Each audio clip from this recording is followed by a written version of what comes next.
Hello, welcome to the third video, or one of three, of the for enjoyment Kingholm Quay little films that we're making for Nithraid. And we've made another couple of films, one on the kind of a potted history about Kingholm Quay, and one on the natural history where we've walked kind of down the river that way on the riverbank. So with this one we are going to have a look at getting some basic marks down on paper and having a go at doing some landscape drawing, but you could apply this to any kind of drawing really, and looking a little bit at form and tone. And we're going to use 6B pencil for this, and this is something that you can use for any practice really. You can have a go at doing this in a little sketchbook, you can have a go at doing it on a big sheet if you're brave enough to come down and draw on a big board. It's quite nice if you're quite loose on a big board as well. We're going to use the side of the pencil while we're doing this exercise today, because it basically means that you're a lot looser, and you can do this in a sketchbook as well if you sat quite far back from a sketchbook. Got a little sketchbook like this, you can kind of do the same thing. Keeps it nice and loose, keeps your lines nice and light as well, so you don't need to use an eraser while you're working away. And how I've basically done this is I've used shapes to divide up the whole sheet. So I've been working away on this for maybe about 25 minutes, and I've used kind of the 5 main shapes that I always use when I'm putting together a composition of any sort. So you've got triangle, a square, circle, an ellipse, and a rectangle. You can change the sizes of these, so the triangles can be this size, it can be at odd angles. So I divided all of this up basically using triangles, and this is kind of a working drawing. I'm not going for anything that looks like a finished drawing, and it's just basically to show how to divide things up. So the boats were done with ellipses, this one was done with a rectangle. You've got rectangles here, but before I did all that I did divide up the whole landscape. And it's a really simple way of kind of breaking up your piece of paper, and you know, it's a great way of actually seeing your subject as well. So yeah, we'll look at form and tone a little bit. So tone basically being shading, the posh word for shading, and form is trying to give things that are solid, to give them that solid look and feel. Anything like a tree or an animal or a boat has got form, the human form. So this is a great exercise if you're working in sketchbooks, or if you can be sitting in a car, or sat in the side of a cafe looking out of the window. And for something like landscape that can be quite complex, this is a really good way of approaching it, because the temptation is, especially if you haven't drawn for a long time or painted or whatever it is that you're wanting to do, the temptation is to start very, very small in one corner, start on a tree and then try and work your way over. That can be a bit of a recipe for disaster, because you'll probably end up tying yourself in knots, and things will be all out of proportion and not where you want them to be.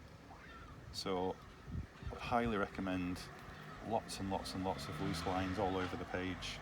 And it's nice as well when you can see how a drawing's constructed.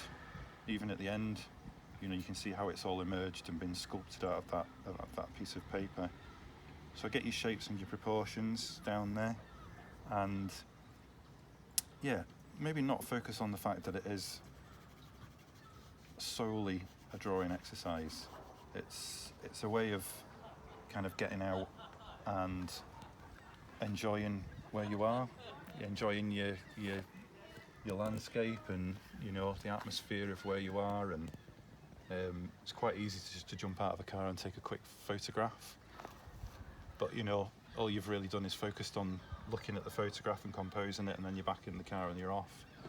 If you can have a tiny little sketchbook when you're out and about walking, and sit for 10-15 minutes, it's just a great way of building up your visual library. Not quite, you know, how just taking a quick photograph does the same. And also, don't go for a perfect representation of what you're drawing. You know, Turner, Monet, Constable, all the classics would never accurately draw a landscape. They would sometimes take elements from other landscapes as well, and build those in. So use it as inspiration. If there's a certain part that you want to get exactly in the right place, go for it. But if you want things to be bigger or smaller, you know, change it up, move things around. There's no harm in it at all. It's something that you're creating at the end of the day. So I've got some of the main shapes. Started to do a little bit of work on the boats. Got the side of the quay here, which is kind of slightly overgrown. Got a wee tyre in there, and how I did that was basically with 2 ellipses, one there and one there, and then stick a rectangle over the top, and you kind of pretty much got your tyre there. Shapes are a great way of building things up. So just get some of these gaps. And also, don't worry about, you know, this particular drawing being the only one that you're going to do. You could always have a go at 2 or 3 sketches, you know, of the same view. Highly recommend drawing the same view over and over again. You really start to get to know it and get more confident with it as well. And you know, they're just field studies at the end of the day. They don't have to be perfect representations. And just use them as a way of experiencing the landscape, like I said before. So this is a great place to come down to, Kingholm Quay, to have a go at photography or a bit of painting or drawing. And it is a temptation just to kind of sit inside and work away on drawings and paintings, but it doesn't kind of give quite the same feel as being set out in the field and having a go in the raw kind of thing.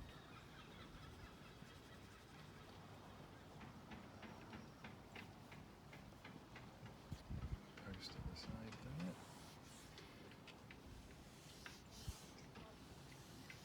there.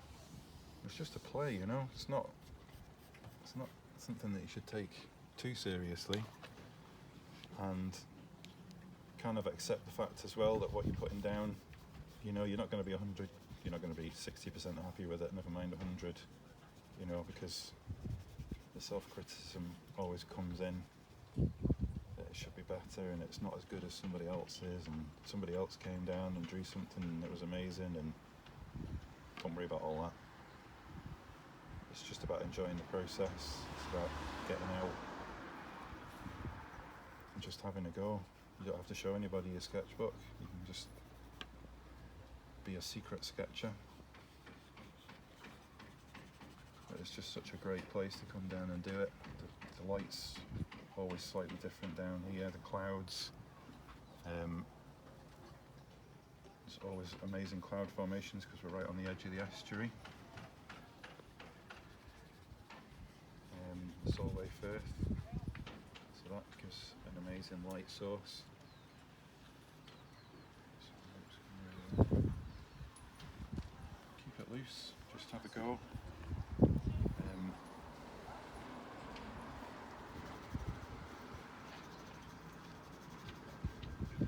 Yeah, like I say, don't worry about it being a finished piece.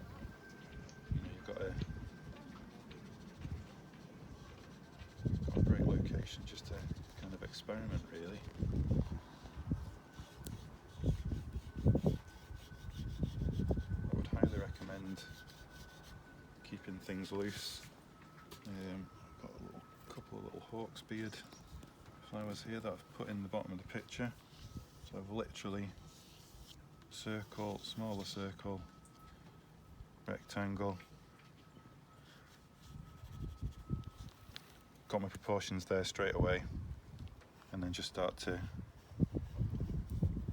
you know, build those up. But yeah, hope it's been helpful. Just a few basic pointers.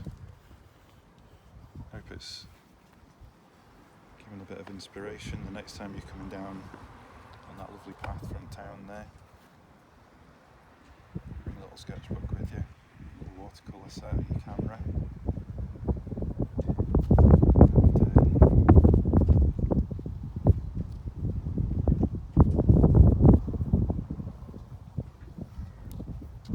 Just have a go. Sorry about the wind catching the microphone there.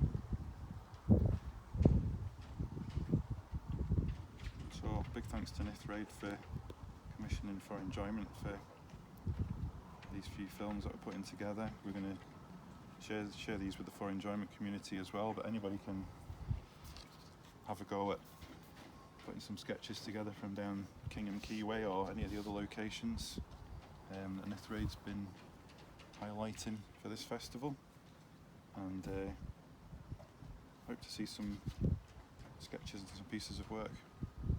Thanks very much.